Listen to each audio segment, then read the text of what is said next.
All right, good afternoon, everybody. It is afternoon, right? Yeah, it is. Thank you for joining us on this edition of Inside the Newsroom on Valley News Now, kind of breaking down the biggest things that we have going on in the Valley News Live newsroom today and the rest of this week.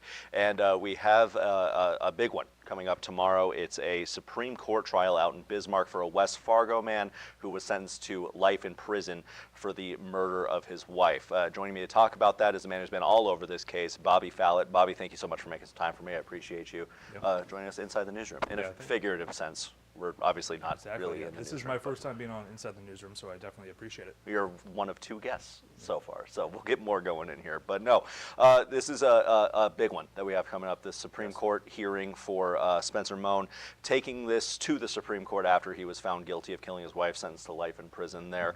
Kind of what are his biggest claims for this that you've been able to determine so far? Yeah, right now, definitely we have the two things. We have the appellate's brief for Spencer Moen, and then a month later it was filed the state's brief, and basically what these go over, the biggest claim here for Spencer Moen, like you said again, was found guilty of murdering his wife in December, I believe he was sentenced on December 30th of just last year, 2024.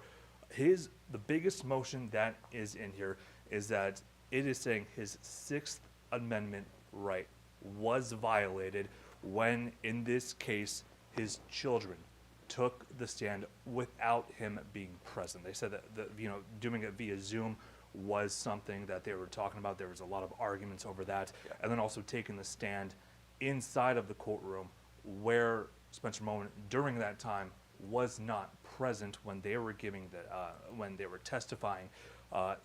This motion right here is saying that violated his right, and he had a right to be in front of them during those times. I pulled up the Sixth Amendment while we were talking about that just to make sure I have all my bases covered here. According to this, Sixth Amendment right guarantees several rights to criminal defendants, including the right to a speedy and public trial, the right to know the nature of the charges, to confront and cross-examine witnesses. And I imagine that's what kind of has come up the most. Yes, that exactly is. It's right there. That's what they're kind of just looking at this. Again, this one right here with the Moen's appellate, about 9 pages. The state making theirs about 19, going into a little bit more detail, and both of them are, claiming other things that have popped up in Supreme Court cases all over, just across the country. But I mean, obviously, the first things and again, this is all public record. Anybody can kind of access these files.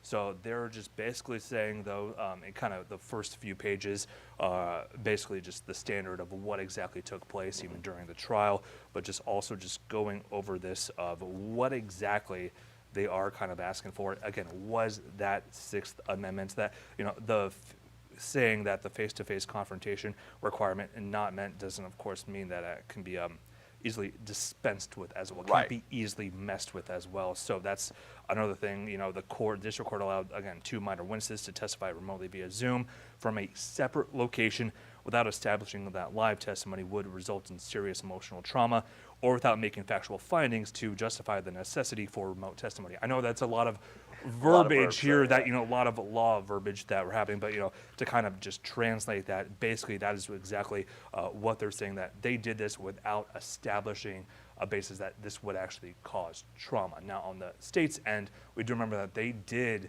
call up a therapist, one person that was talking to the kids, who did testify, saying that she did feel that the kids would experience some type of trauma if they did have to testify in front of their dad. And if I remember correctly, these are, I think it's worth noting, very young children.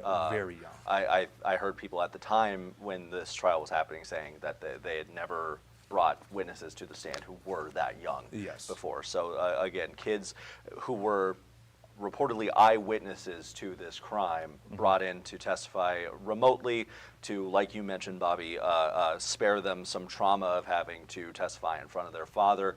And now Spencer Moen taking this to the Supreme Court to argue that his Sixth Amendment rights were violated there by not being able to cross-examine or face his witnesses in there. Yeah, and one of the big things that they're both are kind of hammering down is in the Sixth Amendment, the confrontation clause, basically just saying that obviously they have a right to confront whoever is going to be testifying against them. The state making their cases, lots of things highlighted that have highlighted pink. You're saying though that There's a lot of highlighter on there. there is quite a bit, and because the state is doing what they can to make their point, saying basically the accused's right to confront and cross-examine, not in absolute and inappropriate cases, especially things like this and legitimate interest in the criminal trial process. This doesn't necessarily you can kind of bend, not break in a way. And also, I just want to make sure that I'm saying the right verbiage as well during it's this. It's a lot as of well. very specific legal terminology that's Yes. being used here that you have to, especially in a case that's being taken to the Supreme Court now at this point. Yeah, and basically, one of the things that is in this large docket, big docket. the appellate case, the state basically making the case that the trial court must first determine that the testimony by the child victim in the courtroom will result in the child suffering serious emotional distress and that the child cannot reasonably communicate. That is what they felt during this case, and that's, again, their argument as to why they're basically saying that this appeal should not be happening and he should remain, again, with that sentence, life in prison without the possibility of parole. Gotcha. And so now this next up is the Supreme Court hearing for this. I want to kind of take you back because you've been all over this case as it's been developing. When you heard that this was going to the Supreme Court, were you surprised that Spencer Moen was continuing to kind of push this and to kind of fight back against that life sentence, or kind of what was your thought process when you heard it was going to the Supreme Court? Back on that December 30th sentencing, we know, and also just a little. Not necessarily clarification, but Spencer Moen does have a different attorney. It is not the same attorney that was defending him during this trial. But during that sentencing, I do remember that his attorney at the time did say that, he has 2 weeks to appeal. He was really kind of hammering down on what exactly that appeal process was going to be like, speaking with the state, and speaking with the family, they kind of figured that an appeal was going to happen. I don't necessarily know if within a year is that appropriate amount for the North Dakota Supreme Court to hear and take something like this. I don't know exactly what that timeline is like, but we are kind of getting a little bit closer. We have October, November, then December of when that 1 year of the sentencing mark would be taking place. Gotcha. And now, so next up for you, you're planning on going out to Bismarck tomorrow to have a front row seat to this Supreme Court hearing. Kind of what are the proceedings expected to look like there, and what can we expect from you, coverage-wise tomorrow? Coverage-wise, definitely going to get every great piece of sound that I can possibly get. We'll be in that Supreme Court room. The way that things are going, will go, not 100% sure if everything will stay as scheduled, but believe that Spencer Moen, I believe, and his attorney have about 30 minutes to make their case, and I believe the state has 20 minutes, or it's vice versa, one of those. Then the Supreme Court, if they have any more questions, the Supreme Court can always ask questions during this.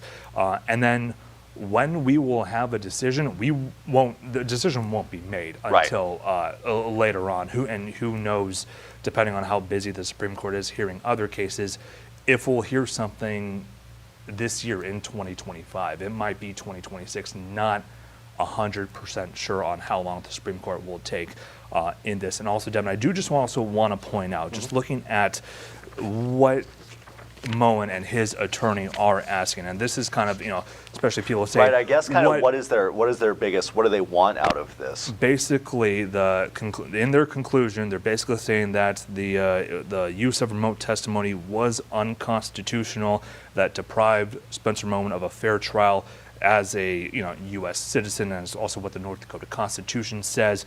For this reason, they're requesting that the court reverse his conviction, but remand for a new trial.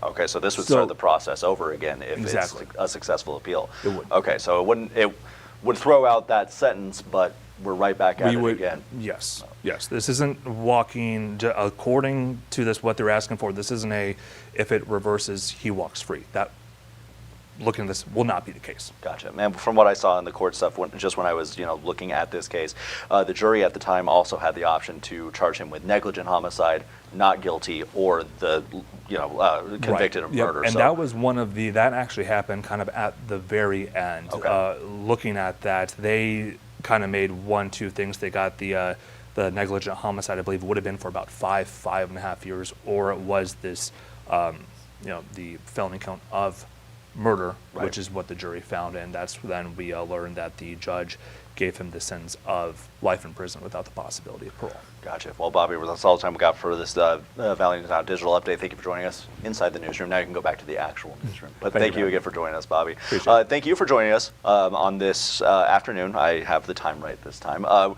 going to go ahead and have a lot more coming up on the Valley News Now digital networks. Be sure to stay tuned. Duke Schindler has you covered with sports. Sports Overtime coming up at 2. He's got a great interview. You're going to want to stay tuned for that. If you missed this interview, you can watch it again right now on our Facebook page, or it'll be on our any of our streaming platforms. Be sure to tune in and stay tuned. We got Valley News Live at 4 coming up in just a few hours. But for now, for Valley News Now, I'm Devin Fry.